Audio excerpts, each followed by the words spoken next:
Ivan কেমন আছো তোমরা সবাই? আমি এর থেকে একটু ভালো আছি, তবে সকাল সকাল এতগুলো নারকেল আমি খাইনি, একটুখানি খেয়ে বাকিটা এনাকে খাইয়েছিলাম। তারপর কিচেনে গিয়ে রেখে দিদিভাই কিছু একটা খুঁজছে, দেখলাম ও একটা পনিরের রেসিপি বানাচ্ছে।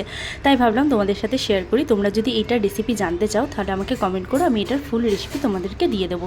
তারপর একটু নিচে যাওয়ার ছিল, অ্যাকচুয়ালি আমার দই কেনার ছিল। আর হ্যাঁ গাইস, এই ভিডিওটা শেষে আমি আমার একটা গান তোমাদেরকে শেয়ার করব। তারপর কিনে নিলাম, আর এজ ইউজুয়াল ও যে বায়না শুরু করলো, তারপর দুটো জিনিস নিয়ে বাড়ি চলে এলাম। আর এসে দেখি ততক্ষণে আমার দিদির রান্নাটাও ডান, শুধু গার্নিশিংয়ের জন্য একটুখানি বাঁধাকপি দিচ্ছিল। যেহেতু আমার শরীরটা ভীষণই খারাপ, তাই জন্য আমার জন্য তৈরি করা হয়েছিল একটু লাইট খিচুড়ি, যেটা খেতে একদমই জ্বরের মুখে ভালো লাগছিল না, তাও আমাকে খেতে হবে। তারপর আমায় একটু দিয়েছিল নিম পাতা। আর হ্যাঁ, আমার ভিডিওগুলো কেমন লাগছে তোমরা কমেন্ট করো।